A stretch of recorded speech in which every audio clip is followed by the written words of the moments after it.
Why do brands talk about themselves more than they think about the customers or candidates? It's an important question, in particular for the world of employer branding. In this episode, I chat with James Ellis. James is author of Talent Chooses You, Hire Better with Employer Branding, and he's a self-confessed employer brand nerd. While reading his book, a particular chapter made me want to get in touch with him and get him on the pod. Narcissistic brands is an issue in marketing, and it gets in the way of great marketing. We talk about the common mistakes brands make in their quest for attention and sales or hires, and what brands can do to be more focused on the people they want to engage with. Let's get on with the chat. Hi James, how you doing? I'm great. How you doing, Chris? Yeah, good, thanks. Good. I'm currently in London, and I had to talk about the weather because I'm English, and it's a little bit cloudy. Summer, I think, is gone for until next year. That's nice. Probably worth waiting for. I think it's when we can travel around the world. You're in Chicago, aren't you? I am in Chicago, and I also am obligated to talk about the weather because that's the other thing. London is always, it's a different kind of model. Our weather does this now, so it's like we had 3 days of brutal summer, and now it's going to be like pleasant, and then we'll have 3 more days of brutal summer. So yeah, we're in the pleasant mode, but it won't last long. No, we can't take those extremes in this country.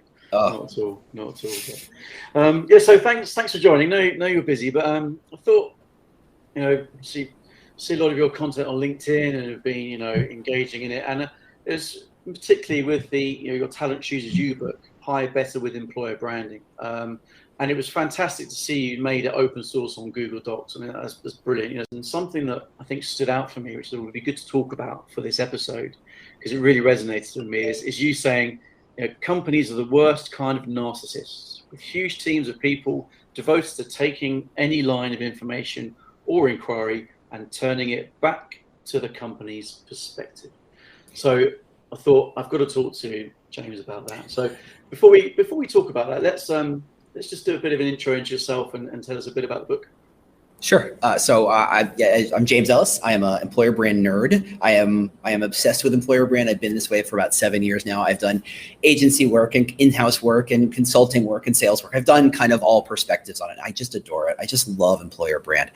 And one of the things that is happening, and it's interesting talking to someone on their side of the pond, where employer brand has been near codified to within an inch of its life. I mean, you guys invented it. Thanks, Simon. And we're stealing and cribbing from you perfectly, to be perfectly blunt. And as we translate it over, much like in the same way that we had the blues and you turned into the Rolling Stones, the Beatles, and we went, let me tell you where that can go. We're doing back and forth game with employer brand. And it's our turn to kind of say, how far can we push this? What is really going on? Nice. And so there's this huge influx of new people suddenly saying, oh, I'm an employer brander too. And to be perfectly blunt, half of them are recruiters who can spell marketing, and half of them are marketers who think recruiting is easy, and they're both wrong. And they're kind of rethinking and re-arguing and relitigating the baseline of what employer brand is. And the rest of us who've been doing it for a bit are like up here going, come on, folks, let's just kind of, stop littering the space with dumb questions about benchmarks and greenhouse or, Glassdoor or, whatever the baseline stuff is. And there's more interesting conversations to be had up here. And I was so sick of this baseline conversation. I said, look, the reason it's that way is because no one's really documented modern employer brand from a function with architecture and thought process behind it, and more of a philosophy book that this is how to approach these problems. And so all I did was document the thing and say, this is how I kind of walk in the door every day. And it was never meant to be I'm the genius, all hail me, but more to say, look, if you're down here trying to refigure stuff out, read the book, jump up here, and now let's have better conversations, because there's still so much to be worked out and figured out and sorted out and argued and discussed. And if we can't do that, if we're all down here arguing about the dumb stuff. So let's level up, let's stop having the conversation of the inner, what is culture, right? Too many times we talk about strategy or culture as if we all know what the same term is, and we're talking about very different things. Let's nail things down. Let's focus these things. And having written the book and published it, and it kind of did what it had to do, it made its money back, which is great. I was really impressed. I was kind of half going, no one's going to buy it. It's going to be my mom, right? That's the only person who's going to buy this thing. It sold a couple thousand copies, and it made its money back. And I said, well, I own it. So if the goal was to stop having these conversations to help everybody kind of level up to a baseline, a new baseline, give it away. And so for a while I was giving, I lowered the price, but I said, no, let's just take the copy, stick it on a Google Doc, point to it. So if you go to employerbrandbook.com, it takes you straight to that Google Doc, and it's right there. It's completely open source. You can comment on it. You can argue with me. You can tell me I'm wrong. You can add new citations, whatever it is. It is a completely open source book because the goal is to make everybody just a little smarter about employer brand so that we can get even better. So, a better platform from which we can kind of grow. That's really the pitch. Nice. That's really the whole idea of what I tried to do. That's awesome because it's great. It's paid for itself, which is fantastic. And it was also very reassuring, isn't it? It was great. But also I think in particular, making it open source is great because, ultimately we do what we do to make our part of the world that bit different and move things on. And it's a bit like when I do stuff like this podcast, I think, okay, maybe other people might say, well, I'm reluctant to give away stuff, but no, it's like whether I do it for a client or someone else does it, I'm keen to make sure that, the relevant people around the world, do things a bit differently to what was usually done before. And that's great. You've done that really fantastic. Yeah. And here's the secret to anybody creating content. And I was dumbfounded when I discovered this, and it's 100% real. So about 6 months ago, I lowered the price on all the ebooks and the physical books. I said, look, I don't want to make any money on it. I just want to get as many people to have it. So the price is relatively low. But once I put it in open source, my sales increased. And they didn't just kind of pop up. They have perpetually been higher than they were when I was not giving this book away. Yeah, I don't know why. I don't get it. It's completely baffling to me that people buy it. I go, it's right here. It's free. Why would you? Okay, whatever. But there it is. So giving it away really does work.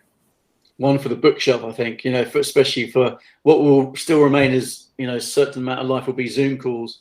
Maybe they want that spine on their bookshelf. I don't know. That'd be nice. That'd be nice to think.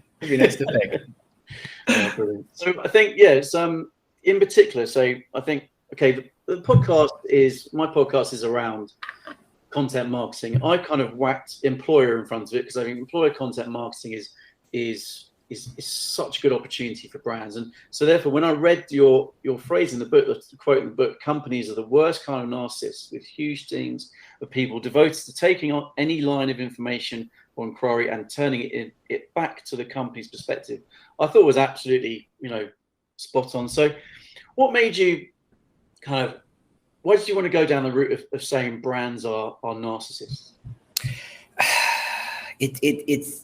Well, first off, it's true. I mean, there's a great cartoon out there where they show a human brain where they say, okay, here's the section that's thinking about, eat too much email. And here's the section that's thinking about sex. And here's the function that's thinking about, the bills I got to pay. And the brander goes, where's the section devoted to our brand?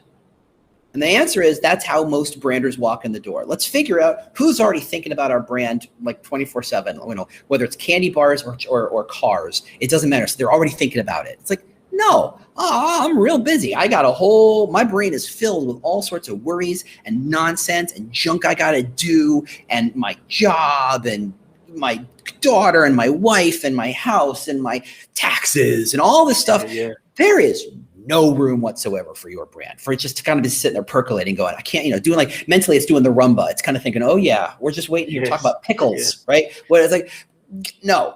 The answer is there's the time I think about pickles is when I'm standing in a grocery store, assuming I actually do that anymore. Because by the way, I don't, because it just comes to me, gets ordered. And I go, which brand of pickles do I want? And that's the split second in which I spent mental capacity thinking about pickles, to which your brand had already better work or it doesn't, and it doesn't matter. Because right now, that's all that matters.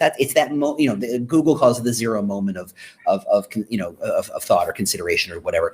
And that's what it is. And the truth is, not just employer brands, but all brands are narcissists because they assume everybody's thinking about them, and it's not true. Now, if they realize it's not true, and in their deep, dark, bitter, cynical hearts, they know it's not true, but they don't get paid that way. They get paid by saying, okay, let's talk about the 20,000 people who already think about our pickles and say, how do we get 25,000 to think about our pickles? Or get those 20,000 to think about our pickles more. And that's, it's an approach. It's a way of doing, but it's structured around the KPIs and the way we measure and value what branders do. And it's not strictly appropriate. It's not strictly true. And as we move from consumer marketing and pickles to the business that makes the pickles, who are trying to hire people who make pickles, and why I picked pickles, now I've wandered into a weird metaphor and a weird kind of illustration I'm here. going to have pickles tonight, definitely. Well, and that's really what it's all about. And ultimately, right, in most marketing and advertising is how many times can I say the word pickles to make you say pickles? Think Yeah, pickles. exactly. It's just now it's just coming off the tongue funny. It's like pickles. When it comes to employer brand, there's a shift that happens, and shift is very simple. It's this idea that if I'm a marketer or a brander, I have to go to volume. I have to say as many times as possible, pickle, to get as many people to go, oh, maybe I should have pickles with lunch or whatever. And that's my game. That's the whole game. It's a question of quantity, not quality. And when you move to employer brand, and to me, employer brand and content marketing go hand in hand, hand in glove. They are married from way, way back. They are spawns of each other and have always been. You can't kind of separate them. It's this idea of it's not quantity, it's quality. Yeah. Right? The concept of who you hire is not about how do I get 1 million resumes, it's how do I get one perfect candidate and everything else is wasted noise. Content marketing takes the same approach. It's not about getting everybody to watch my video. It's about getting the 30 people who might buy my product to watch the video, to present a compelling reason of why this video might make their life a little better. That's their game. And when you take that away and talk about more, suddenly it's about how big a drum can I get that says pickles and how often can I bang that drum? Pickle. That's the problem, is we're stealing bad lessons from consumer marketing and saying, oh, they must apply because it's all called branding. It's all called marketing. It's all called advertising. And it's not. It's built on a different foundation. Very true, actually. Not even like I listen to and see what Facebook say and other platforms about, okay, so, because the first 3 seconds are really important, then it's you get the logo in there. I kind of think they say that because they just want advertisers' money, So it's like, well, no, actually. And P.S., it's because Facebook does measure a view as the first 3 seconds. And consequently, if you show the view, if you're going to pay for that view, well, you better put a logo there because 3 seconds was all you got. Exactly. But we know what sparks people interest is that stuff that is intertwined with their life. You talk about, competitors and it being all sorts of things. I can't remember if we did it in our green room chat or it's on the recording, but life is the competitor. I've over the years, I've often, a good few years ago, I used to have a slide of a cat hanging in some blinds on a window, because that's hilarious. And that was like up against, other content that I was looking at in my newsfeed. Yeah. So life is your competitor. And Facebook is a great example of that. We think, oh, I'm going to go on Facebook and connect with all these people. It's like, I'm going to tell you right now, all those people aren't there for your brand. They're there for cat pictures. They're there for pictures of their friend's daughter. They're there for pictures from 10 years ago, back when they were less chubby. They're there they are not there for you. You are interrupting them in the worst possible way. They're having a personal moment on this piece of content, and there you go saying pickles, and you're like, get past that. And that's the problem, is where so much of marketing is a race to the bottom of how fast can I yell at you and scream at you. There's a guy in New York, New Jersey, where I kind of grew up a long time ago, named Crazy Eddie. So if you're British, you don't get this reference, but let me explain. Okay. And when I explain it, you're going to go, he's full of it. He's lying. I'm not. Go to YouTube and find it. Crazy Eddie, EDDIE. He sold VCRs and car radios and stereos and TVs, and his commercials were literally just him shouting for 30 seconds. We got this thing with and his commercials went, our prices are so low, it's insane. And he would literally get up in the camera and do one of these things. You're going, that is what marketing thinks it wants to be. Shouty, yelly, demanding your attention without any kind of clear reason why, focusing on how many times can we pound that message down your throat, focusing on how much time we can scream and get your attention. And we're going to assume brand awareness equals to positive brand awareness. And just to clue, it's all the same. Yeah. Now, the fact that he was fairly successful at that, it should belies kind of how messy that was. But that's really what it is. Hey, Facebook, LinkedIn, all these social channels saying, make your messages smaller, make them 5 seconds, make them 4 seconds, make them 3 seconds. Why? Because that's how long you have to pay attention to it. It's like, well, you know what? That's funny you say that, because I'll watch a Star Wars movie for like 2.5 hours. Yeah, exactly. And I won't even touch my phone. So tell me how I only have an attention span of 3 seconds. The trick is you're assuming that all messages are the same, i.e. boring, dumb, useless, not necessary, and replacing it with, okay, well, if we can't get quality, let's just focus on how quickly can we jam it in your throat. Yeah. At the same time, and I'm talking to a mostly British audience, that commercial of the gorilla drumming to Phil Collins, I've watched that thing 30 times. I'm never going to buy one of those things. It's just like, it's just such an epic, it's so engaging, and what the hell's going on, and where is this going, and why is this gorilla thing? It's teasing you. It's creating drama. It's creating anticipation. It does what a Shakespearean play does. It does what Star Wars does. It does what a rom-com on Netflix does. It's true content, and it's entertaining, engaging, attractive, all that good stuff. And I'll watch that. And that's not even a 30-second commercial. That's a full minute video. Yeah. That's good marketing. You're saying something, you've engaged me. I don't feel like I've wasted my time having read it and watched it. I've learned something. I've created some brand awareness. It's good. This is what you want to do, instead of how quickly can I just jam it in your face. Why is that default to jamming it in people's faces? Because it's so much easier to measure. X number of impressions, X number of views, X number of clicks, X number of video views. That is because advertising, more so than marketing, but not completely dissimilar, it's so metrics driven. It's about how much can we trick people to watching this video. And frankly, if you have to trick me into watching your video, we are already off on the wrong foot. Yeah, we're true. already just for the report, isn't it? Just yeah. for the report. That's it. Yeah. And then honestly, I love this idea that we know we have to hit somebody, from a consumer market side, we know we have to hit people like 7, 8, 10 times before they even remember the video. So the answer is take the same video and hit them again and again and again. Instead of saying, take the same idea, tell it 10 different ways. Yeah. We know we have to hit them 10 times. So even if they only hit 5, they're going to go, oh, that's it. Wait, something's happening here. You're hitting them on a different level. I don't understand why we don't do that.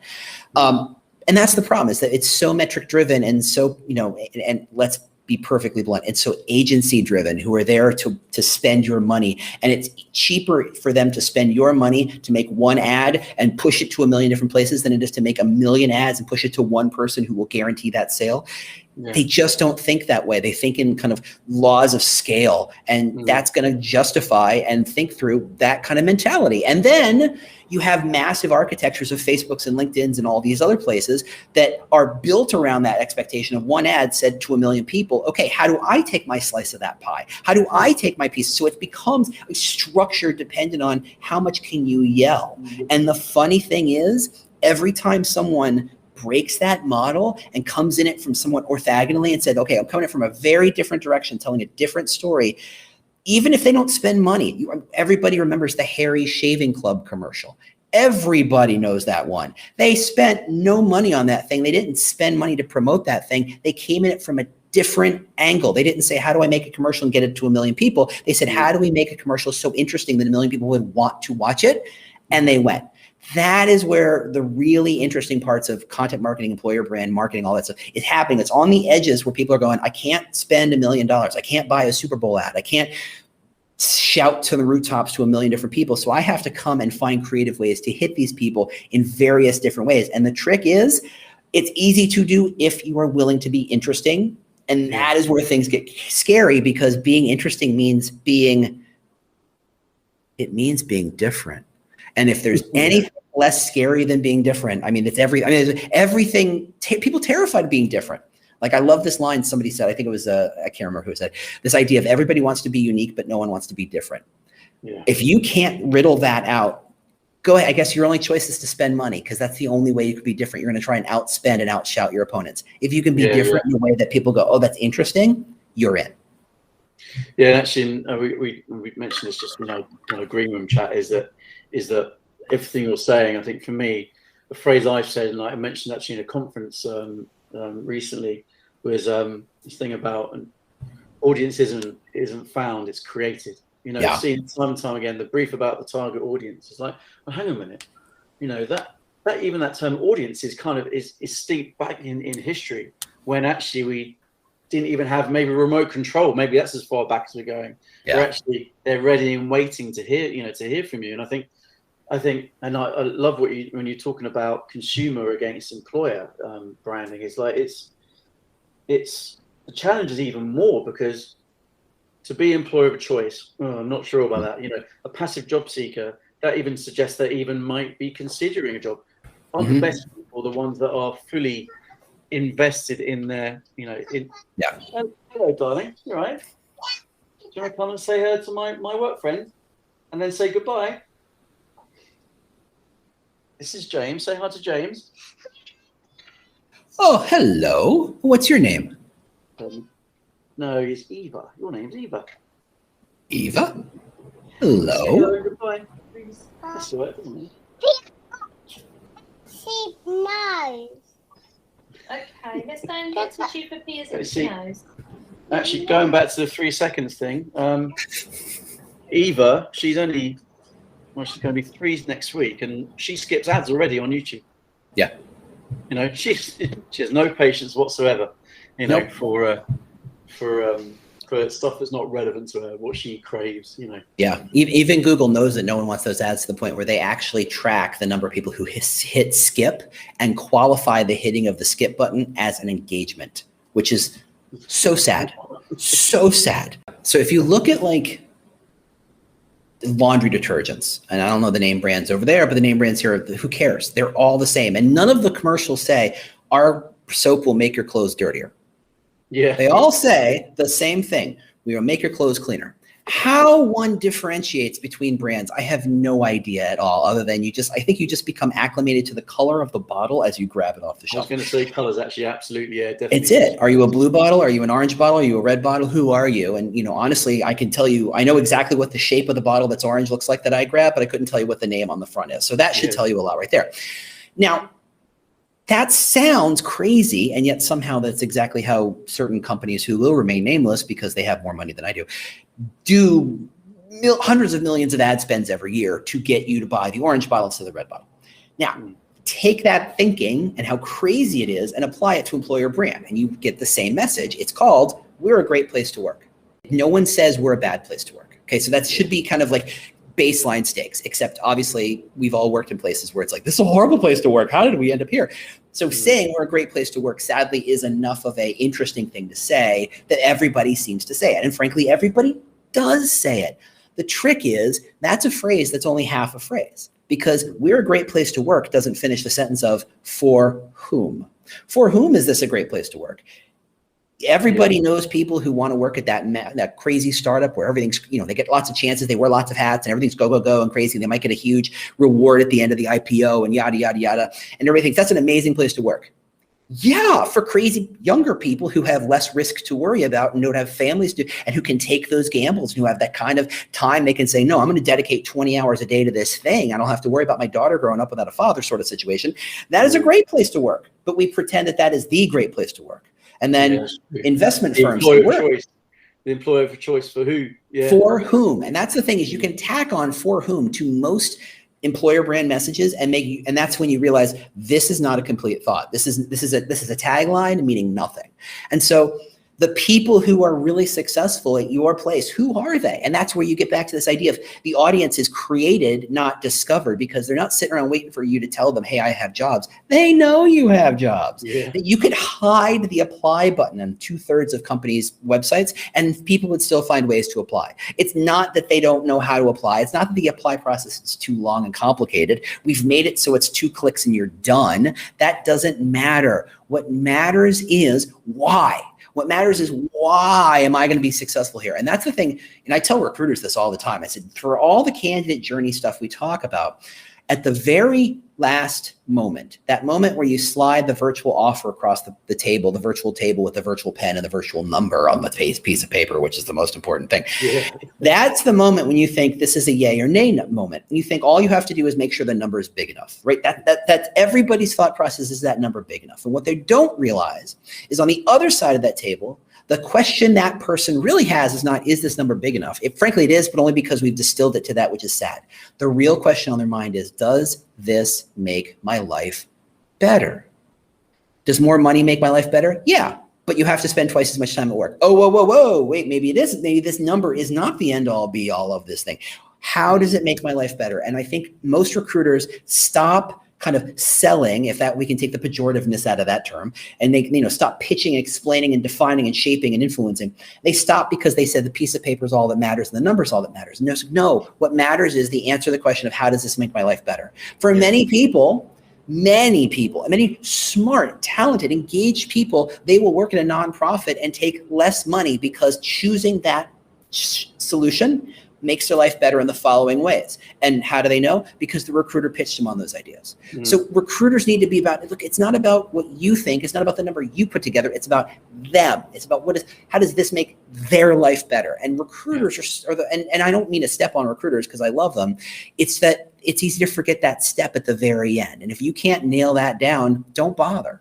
Actually, it's I can't remember. It's a professional services firm. You had the graduates in the UK doing a slide deck presentation about the hours that they worked and said, if we could do 80 hours a week, that would be lovely, thank you. Which is crazy. 80 hours is even unfathomable. But their answer was to pay more. Yeah. That was the answer. So that's actually kind of absolutely spot on, because that Goldman Sachs and that transactional approach to things. Yeah, and then let's be fair, they're a company for whom transactional is the answer to everything.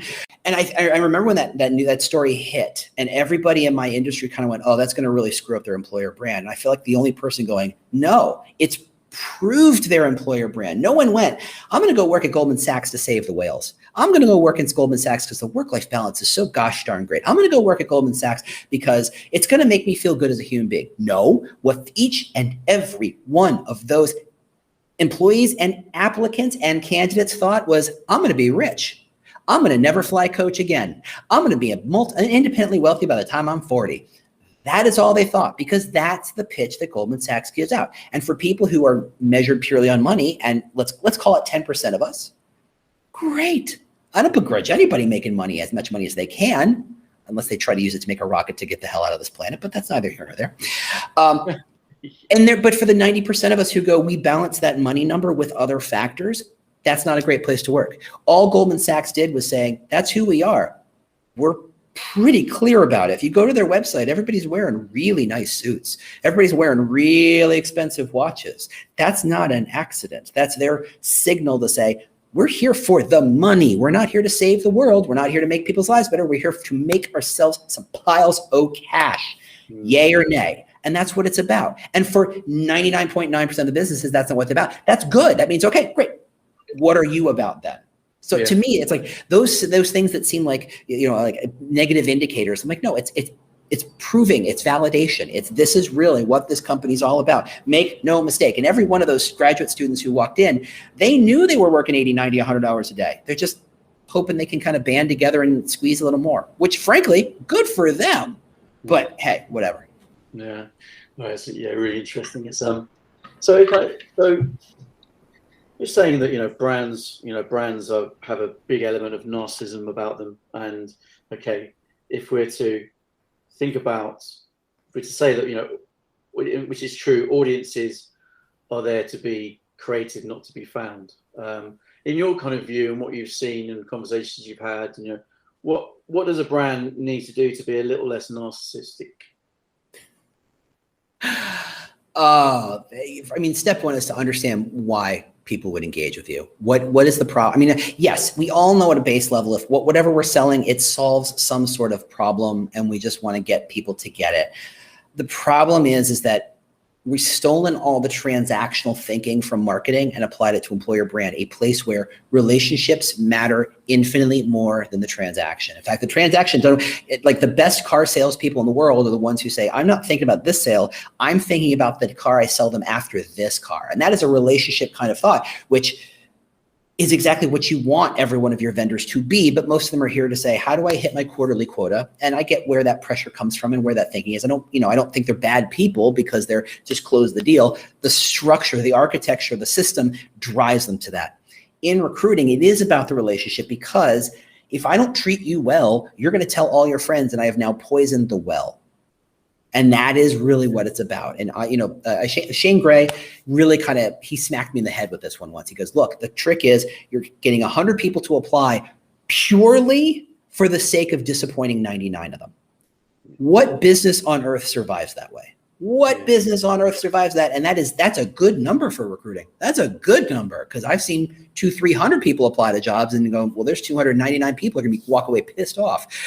You begged them to apply. You pleaded with them to apply, and they gave you their personal information. You sent them a freaking form letter to say thanks but no thanks. Guess what? They're never coming back. And recruiting has lived for so long in a world where there was always more fish in the sea, but that's not the case anymore, because even if there are, those fish talk to each other, and you are burning your relationships. And I think to some level, that's a little bit why a lot of recruiters move, hop jobs, because they say, okay, brand new pool of people who don't know me here, I can kind of redo it. And those old school ways of thinking, by I have the job, I have the power, are dead. And it is about, the best recruiters I know are the ones who build relationships, who know it's not about the sale today, it's about the sale after the sale after the sale. It's about the people they know who can help loop them in. It is a very different kind of marketing and selling, but we try to apply old school model to that, and it doesn't work anymore. So that's the narcissism, is the context and systemic pressure inside the business. This is just get my quotas, hit my numbers, do my thing. And the business still thinks it needs 100 applicants for every job, even though it really only needs to hire the one. But they don't know, so they just keep doing it bigger, louder, more, faster.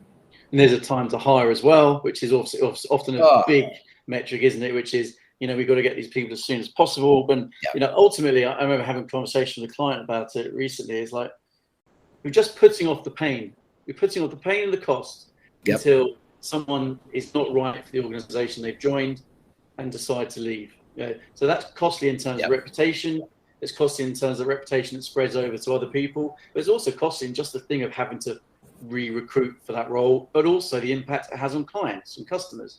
So there's a whole lot of cost there. So somehow you've got to try and bring that effort a bit further forward, so that the right stories are being shared, but also the right opinions are being discussed, so that when someone sees that content, they're going, yeah, that's a bit of me. Absolutely, I agree with that, and I've learned something, or I've got an affinity with that because the same things happen to me as well. And you can take that farther up the chain too. You can say, for all the stories I hear about people who say they wouldn't give me a 5% raise, so I quit, and they brought in somebody who was 15% more expensive. Not only is there a gap, but now the cost to refill is much higher. And that is a really sadly common story. And that is a function of, and this is where I get in my weird high horse, businesses who say people are their most important asset are lying. What they should be saying is, without people, we have no business. What the hell are we doing here? Yeah. And until a business truly accepts that those people they hire are not cost centers, regardless of their job title, regardless of their position, regardless of their team, they are not cost centers. Each and every one of them is a value provider. What is the cost of that? What is the purchase price of that value? What is the end result of that value? What is the cost of not getting that value? What is the replacement cost on that value? Until a business can really approach talent the same way they approach the machinery on a factory line or the software that builds their thing, we're always going to be behind the 8 ball. And businesses, and it trickles down to the point where, think of the last time you went through an interview process. It's incredibly confrontational. Here am I presenting my perfectly polished resume, which only has positive things to say about me. I don't point out the places where I got fired or the places I got reprimanded. Please notice it's only a perfectly glorious, glossy thing. And the recruiter's going, I think you're full of shit. I think you're lying. Get me out of my way. Let me see what's going on. And my job is to say, oh, no. I'm going to dance until you never, it's a kabuki theater, but it's all confrontational. It's filled with, I don't believe you, everything. And that goes both ways. When the recruiter says, this is a great place to work, the candidate goes, you're full of it. When the recruiter says, we're very collaborative and friendly here, it goes, I don't believe it. Let me see proof. Everybody's lying. At the end of that process, we're all going to hug and become one team. Huh? How the hell does that happen? It starts from this idea that people and businesses are in so many levels not connected at the right levels, not connected in ways that suit each other when they could be. And that's the problem. And it all just kind of trickles up and down from that. No, spot on. I think I know you're heading off soon, aren't you? But is there anything else you wanted to add at all? Any other thoughts that have come up from so much of employer branding is being human. And I think there is a larger kind of zeitgeist shift in marketing between Seth Godin and, people starting to figure out what Tom Peters meant, what he was yelling about these last 50 years. You've got, I'm going to butcher his name, Louis Grenier out, doing Everybody Hates Marketing podcast. There's so much about, it's not about the machinery. It's not about the tactics. It's not about the tools. It's not about the hacks and tricks and shortcuts. It's about the people. And that sounds fluffy bunny. That sounds kumbaya. That sounds like everybody hug each other and we're all gonna be happy friends together. It's not. I'm gonna spend a third of my life plus at this business, at this job. It's got to mean something to me. I'm not a cog. I'm a person. I have feelings. I have thoughts. And you're seeing all this stuff about bring your whole self to work and be authentic. And I think that's complicated and messy. And I think that hasn't been sorted out yet. But marketing is really about building relationships more than anything else. It's about saying, how do I help this audience I'm choosing to serve in a way that they appreciate and value? And once you connect to that, it doesn't matter what kind of marketing you're doing. That's what it is. Now, for me, and I'm guessing for you, Chris, that starts by telling a good story. There's so much power in telling that story about this is what we mean by relationships. And it's not just about talk to these 5 people and they'll give you positive testimonials about the blah, blah, blah, blah, blah. It's about when I walk into the door, what do people say about me? What do people, it's not, and that's reputation management, yada, yada, yada. Seth Godin does a shtick, and I adore Seth, and we have the same barber. It's fantastic. Yeah. He did this thing where he was presenting at a large university, very prestigious university, graduate program. It was a big hedge fund graduate program. And he said, okay, look, everybody, let's play a game. You've been selected to run a project. It's a skunkworks project, but it's going to change the nature of finance for the next decade. You will have unlimited resources and capacity and capabilities to kind of do all this stuff. But I need you right now to pick your team. And I need you to pick 3 people from around this room who you want to be on your team. And there's kind of, I don't know, maybe. And everybody gets nervous. And he goes, no, hold on. You won't ever have to show the piece of paper to anybody. Write down 3 other names of people you want on your team. And people get to it. And he goes, okay, how many people are nervous that they are not on anybody else's team, that they never got picked? And it's this idea of we have been running through getting good grades, getting good resumes, getting good referrals, we're checking these boxes. But in the end, if people don't want to work with us because we are not human, what does it matter? If people aren't selecting us, if people don't look at you and say, you have a certain kind of value you bring, and I love that you bring that value and that passion, and that I like hanging around with you because together we're going to solve and change and whatever that good thing is. If you don't have that thing, everything else is a mess. And you take that idea and you apply it to recruiting and employer branding, you realize we are doing it all wrong. We have been focused on checking the boxes. Do they have 6 to 8 years of experience doing the thing? Do they have that college degree? Do they have And the answer is, do they want to take a journey with you? Do you want to sit next to them while you take that journey together? Because until you do that, the journey is never going to happen. And until we start to figure that out and start to reapply that back into our marketing and our branding and all that stuff, we're going to be refighting these fights over and over and over again. And that's sad because there are better jobs for everybody, assuming they find the right company for them. It's true. It's a bit. It's not. Can't be too much to ask that more people in the world work in jobs that they, really enjoy. It's But that's down to the harder work done by the people who are marketing it to those, people are happy what they're doing, but might move if they see the people that think like them, perhaps, or who get them thinking in a different way. I think the stories piece is interesting, but it's also I think, messed around with the whole marketing angle, going back to the thing about get logo in there, make sure we're, repeating pickles. See, I remember pickles, it worked. Mention pickles, it's like,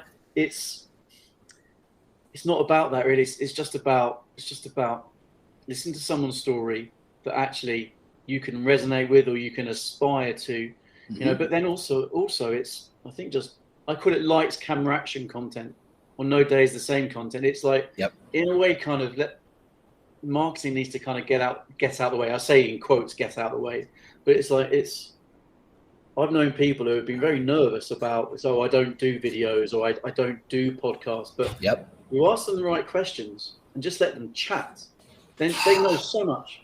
They have so many I love that skills, moment. I they love that have moment. so much knowledge and that really know what they do. And I think in particular, when it comes to getting employees to talk that way, they realize they're really good at what they do, and they have others telling them that as well. Yes. And that for me is about employees not being just advocates and just using them for their free reach. It's use them as creators. Yes. When you get them involved in that way, then they share the content, as opposed to, can you share this employer brand message, please? You want a business filled with leaders. And that doesn't mean all chiefs know, whatever. It's about saying people who, and leaders is about saying, when you don't know what to do, are you willing to stand up and say, this is what I think we should do? Or are you just going to sit there and wait for it to be told what to do? And you want a business of people who can stand up and say, look, I understand the direction. I understand the strategy. I understand our North Star. I understand our culture. And based on all that, based on who I am, what the situation is, we go this way. You want every single person on your staff to be that way. And they can't be that way if they're simply there to fill the seat, to be the cog, to be told what to do. And to find people who want to engage with you on that level means finding people who want to be on that journey with you, which means learning about the person and not about the resume. Exactly. Awesome. Well, thanks very much, James. Really appreciate it. I know you've got some meetings to crack on to now, but yeah, thanks very much. I will definitely be having pickles tonight, that's for sure. I both apologize and you're welcome. I don't know how to respond to that, but yes, there's that. No, it's been great. Thank Chris for having me on. Thanks very much, James. Take care. Bye now. Cheers, everybody.